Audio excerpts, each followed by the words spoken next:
Warning: his video contains details of real crime cases. Watch with caution. If you're a fan of true crime investigations and want to follow more stories like this, subscribe to the channel and turn on notifications so you don't miss any case.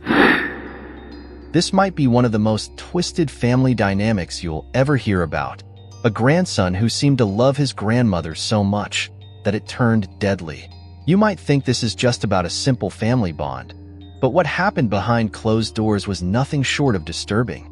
In the quiet town of Millbrook, nestled in the rolling hills of upstate New York, life moved at a gentle pace. The changing seasons marked time more noticeably than any grand events, with the annual Fall Harvest Festival being the highlight of most residents' social calendars. It was against this tranquil backdrop that the story of Tyler Jenkins unfolded, a tale that would soon shatter the town's peaceful facade. Tyler, a bright-eyed 18-year-old with a mop of unruly brown hair, was known throughout Millbrook for his infectious laugh and his passion for motorcycles. The adopted son of George and Linda Hawkins, Tyler spent countless hours in the family's garage, tinkering with engines and dreaming of the day he'd open his own repair shop. George, a stern but fair man who worked as the town's postmaster, had married Linda 5 years earlier, following the sudden departure of Tyler's biological mother, Samantha.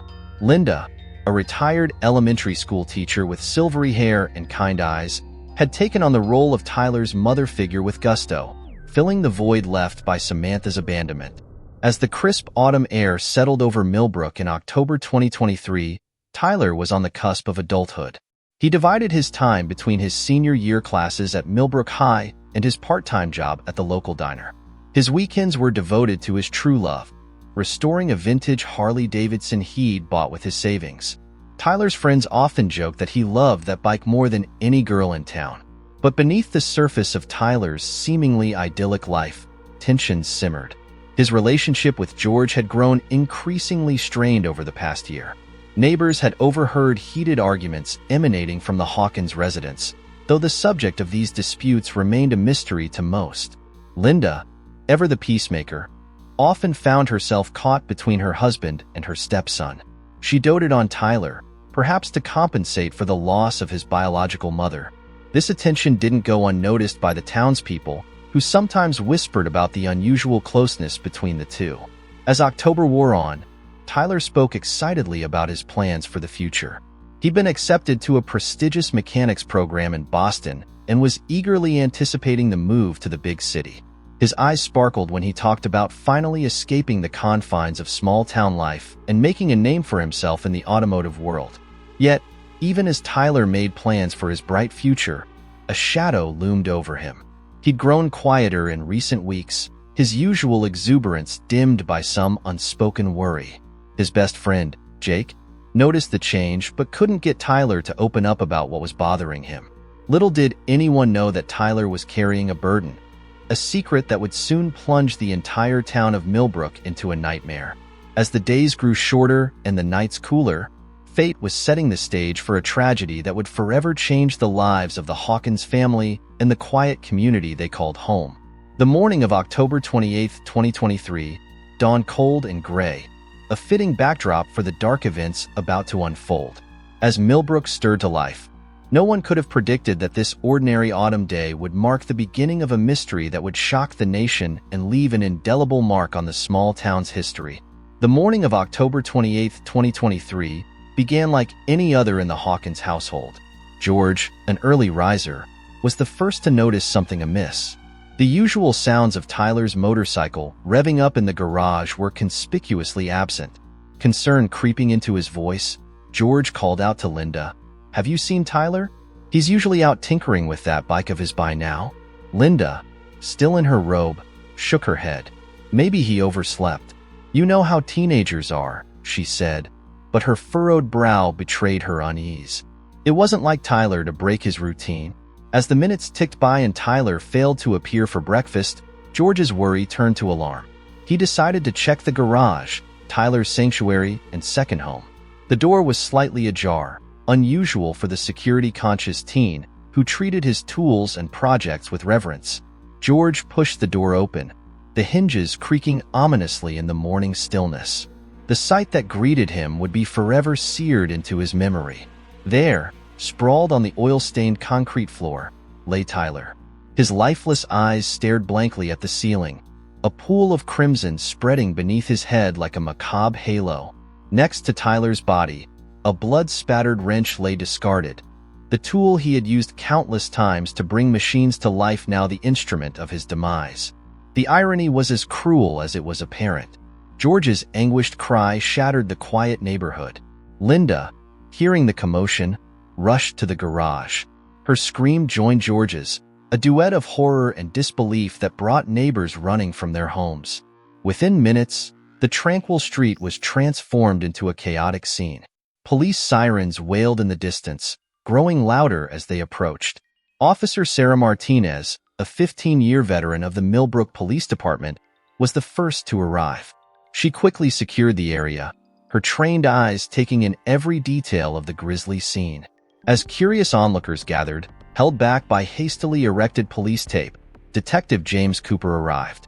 A seasoned investigator known for his meticulous approach, Cooper began his work with grim determination. He noted the position of the body, the murder weapon, and the absence of signs of forced entry. The Hawkins neighbors huddled in small groups, their shocked whispers creating a susurrus of disbelief. Tyler? But he was such a good kid, one elderly woman sobbed. Who could have done such a thing? As the morning wore on, the garage was transformed into a hive of activity. Crime scene technicians in white suits meticulously cataloged and collected evidence. Photographs were taken, fingerprints dusted, and samples gathered. Every inch of the garage was scrutinized, each detail potentially holding the key to unraveling the mystery of Tyler's death. George and Linda, still in shock, were gently led away by officers to be questioned.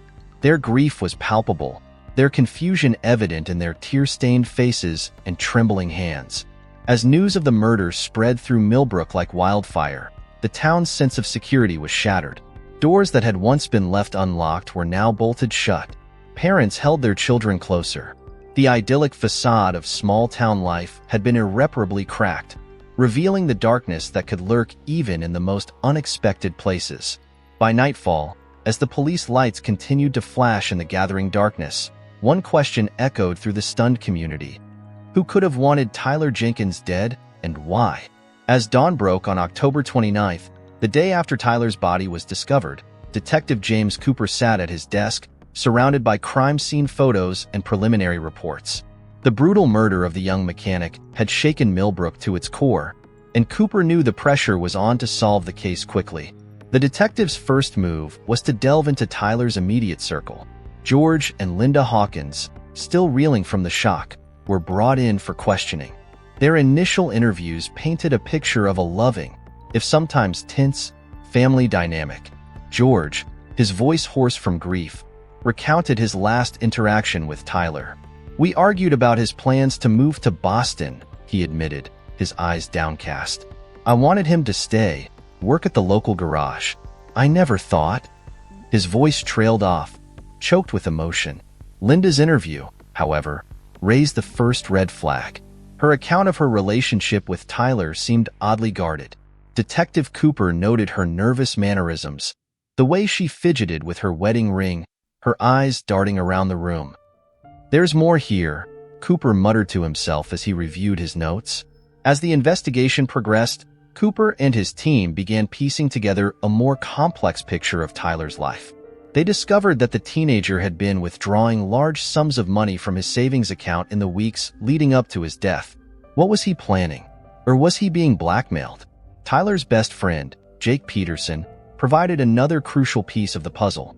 Tyler was acting weird lately, Jake told the detectives, his voice barely above a whisper.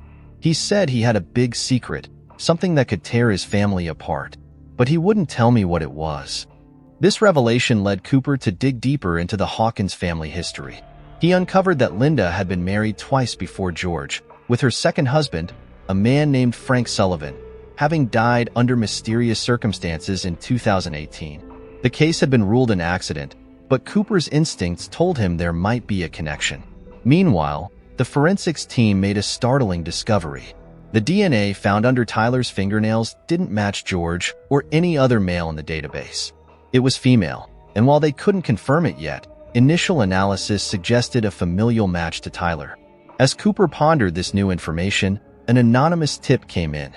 A neighbor reported seeing Linda's car leave the Hawkins residence at 2 a.m. on the night of the murder, returning an hour later. This directly contradicted Linda's statement that she had been asleep all night. The detective's suspicions now firmly centered on Linda. But what could have driven this seemingly kind-hearted former teacher to commit such a horrific act against her stepson? Cooper decided to take a closer look at Linda's past. He dispatched officers to interview her colleagues and former students. The image that emerged was largely positive, but there were whispers of inappropriate behavior with male students years ago, allegations that had been quickly buried. As the sun set on the third day of the investigation, Cooper stood before a board covered in photos, timelines, and sticky notes. The pieces were there, but they had yet to form a clear picture. He knew he was missing something crucial, a key that would unlock the truth behind Tyler's murder. Little did Cooper know that the most shocking revelation was yet to come, hidden within the pages of a journal that would blow the case wide open. On the fifth day of the investigation, a breakthrough came from an unexpected source. Tyler's childhood friend, Emma Lawson, approached the police station clutching a worn leather-bound book. Her hands trembled as she handed it to Detective Cooper. "It's Tyler's journal," she explained, her voice barely audible. "He gave it to me the day before it happened. He made me promise to keep it safe." Cooper's heart raced as he opened the journal. The pages were filled with Tyler's messy scrawl, detailing the last few months of his life. As he read, the detective's expression shifted from curiosity to shock, and finally to grim understanding. The journal revealed a disturbing secret. Tyler had uncovered evidence suggesting Linda's involvement in the death of her second husband, Frank Sullivan. According to Tyler's writings, he had stumbled upon old documents and photographs hidden in the attic, which cast doubt on the official ruling of Frank's death as an accident. More disturbingly, Tyler wrote about a sexual relationship with Linda that had begun shortly after she married George. The entries described a mix of guilt, confusion, and fear, as Tyler grappled with the inappropriate nature of their relationship and his desire to end it. The final entry, dated the day before Tyler's murder, was particularly chilling. "I can't live with this secret anymore," he had written. "I'm going to confront Linda tomorrow. This has to end." Armed with this new information, Cooper called for an immediate search of the Hawkins residence. In a hidden compartment of Linda's dresser, they found a small box containing photos of Linda with Frank, along with financial documents suggesting a substantial life insurance payout following Frank's death. The detective also discovered a series of encrypted emails on Linda's computer, which, when decrypted, revealed communications with a private investigator. The emails discussed surveillance of Tyler and concerns about him knowing too much. With mounting evidence, Cooper brought Linda in for another round of questioning. This time, faced with the journal and the evidence from her home, Linda's calm facade cracked. "You don't understand," she sobbed, her composure finally shattering. "Tyler was going to ruin everything. I didn't mean to. I just wanted to talk to him, to make him understand. But he wouldn't listen. He said he was going to tell George everything." Linda went on to describe a confrontation in the garage. Tyler had threatened to expose not only their relationship, but also her alleged involvement in Frank's death. In a moment of panic and rage, she had grabbed the wrench and struck him. As Linda's confession poured out, the pieces of the puzzle finally fell into place. The DNA under Tyler's fingernails, the suspicious financial transactions, the mysterious late-night drive. It all pointed to Linda's guilt. Cooper listened, his face a mask of professional detachment, but inwardly reeling at the depths of betrayal and deceit that had led to this tragedy. As he read Linda her rights and placed her under arrest, he couldn't help but think of the lives shattered by secrets and lies. The case had been solved, but the repercussions would be felt throughout Millbrook for years to come. The quiet town had been forever changed, its innocence lost to a crime that proved that sometimes the greatest dangers lurk closest to home. In the weeks following Linda Hawkins' arrest, the town of Millbrook found itself under an unprecedented media spotlight. News vans lined the once quiet streets, and reporters from across the country descended upon the small community, eager to unravel the story of the seemingly wholesome teacher who had committed an unthinkable crime. The case against Linda Hawkins moved swiftly through the legal system. District Attorney Samantha Reeves, known for her no-nonsense approach, took personal charge of the prosecution. "This case strikes at the heart of our community's trust," Reeves stated in a press conference. "We intend to seek justice for Tyler and send a message that such betrayals will not be tolerated." Linda's defense team, led by high-profile attorney Marcus Goldstein, attempted to paint a picture of a woman driven to the brink by years of emotional turmoil. They argued that the relationship with Tyler had been initiated by the teenager and that Linda's actions were a result of temporary insanity brought on by fear and stress. The trial began on a cold January morning, 6 months after Tyler's death. The courthouse was packed, with locals and media jostling for seats. George Hawkins, looking gaunt and aged beyond his years, sat stoically in the front row, his eyes never meeting those of his wife. Over the course of 3 weeks, the prosecution methodically laid out their case. Forensic experts testified about the DNA evidence and the brutality of the attack. Financial analysts detailed the suspicious patterns in Linda's accounts following her second husband's death.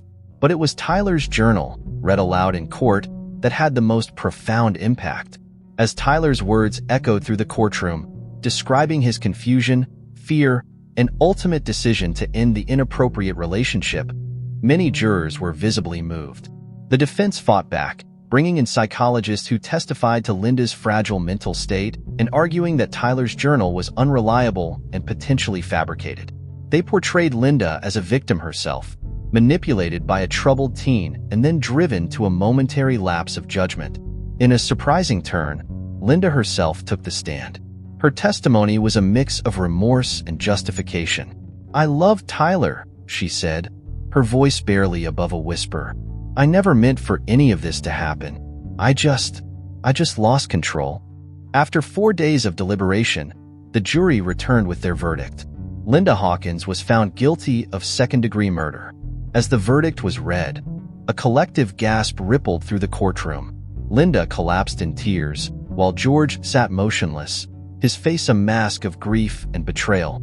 Judge Eleanor Simmons sentenced Linda to 25 years to life in prison. "This court has rarely seen a case that involves such a grievous breach of trust," Judge Simmons stated. "Your actions, Mrs. Hawkins, have not only taken a young life, but have also shattered the foundations of your family and community." As Linda was led away in handcuffs, the town of Millbrook was left to grapple with the aftermath. The case had exposed dark secrets and shattered the illusion of small-town innocence. Community leaders called for healing and renewal, but the scars left by Tyler's murder and Linda's betrayal would take years to fade. In the end, the tragic story of Tyler Jenkins and Linda Hawkins served as a somber reminder that appearances can be deceiving, and that the capacity for both love and violence can exist within the same heart. In the years following Linda Hawkins' conviction, the town of Millbrook struggled to reconcile its identity with the dark events that had unfolded within its borders. The case of Tyler Jenkins had left an indelible mark on the community, forcing its residents to confront uncomfortable truths about trust, appearances, and the capacity for evil in the most unexpected places. 5 years after the trial, Millbrook had outwardly returned to its quiet routine, but beneath the surface, much had changed. The annual Fall Harvest Festival, once a simple celebration of small-town life, now included a somber candlelight vigil in Tyler's memory. The garage where the tragic events took place had been torn down, replaced by a small memorial garden tended to by local students. George Hawkins, who had retreated from public life following the trial, gradually re-emerged as an advocate for child protection and awareness. He channeled his grief into action, working with local schools to implement programs that educated students about inappropriate relationships and the importance of speaking out. "If I can prevent even one child from going through what Tyler did," George said in a rare interview, "then perhaps some good can come from this tragedy." Detective James Cooper, haunted by the case that had defined his career, retired from the police force. He occasionally gave lectures at criminal justice seminars, using the Hawkins case as a stark reminder of the complexities involved in investigating crimes within close-knit communities. "Appearances can be deceiving," he would tell his audience. "Sometimes, the most dangerous predators are those we least suspect." The ripple effects of the case extended far beyond Millbrook. The story had captured national attention, sparking discussions about teacher-student relationships, the signs of grooming, and the importance of robust support systems for adopted children. Several states revised their laws, implementing stricter background checks for educators and clearer guidelines for reporting suspicious behavior. Linda Hawkins, serving her sentence at the Taconic Correctional Facility, became a subject of fascination for criminologists and psychologists. Her case was studied in universities, dissected in true crime podcasts, and dramatized in a controversial made-for-TV movie. Linda herself remained largely silent, declining most interview requests and, according to prison officials, spending her days in the prison library. As for Tyler's legacy, it lived on in unexpected ways. His passion for motorcycles inspired a scholarship fund for aspiring mechanics, set up by his former classmates. Each year, a promising student from Millbrook High received financial support to pursue their dreams, carrying forward the ambitions that Tyler never had the chance to realize. On the 10th anniversary of Tyler's death, a documentary filmmaker arrived in Millbrook, seeking to explore the long-term impact of the case on the town. The resulting film, Shadows in the Garage, the Tyler Jenkins story, premiered at the Sundance Film Festival, reigniting national interest in the case and prompting a new wave of soul-searching in Millbrook. As the film's credits rolled, viewers were left with a final image, a photograph of Tyler, smiling broadly next to his beloved motorcycle. It was a poignant reminder of the young life cut short and the far-reaching consequences of hidden truths and betrayed trust. The story of Tyler Jenkins and Linda Hawkins had become more than a tragic small-town murder. It had evolved into a cautionary tale, a case study in the complexities of human nature, and a somber reminder that sometimes the greatest dangers lurk not in the shadows, but in the bright light of day, hidden behind the facades of normalcy we construct around ourselves.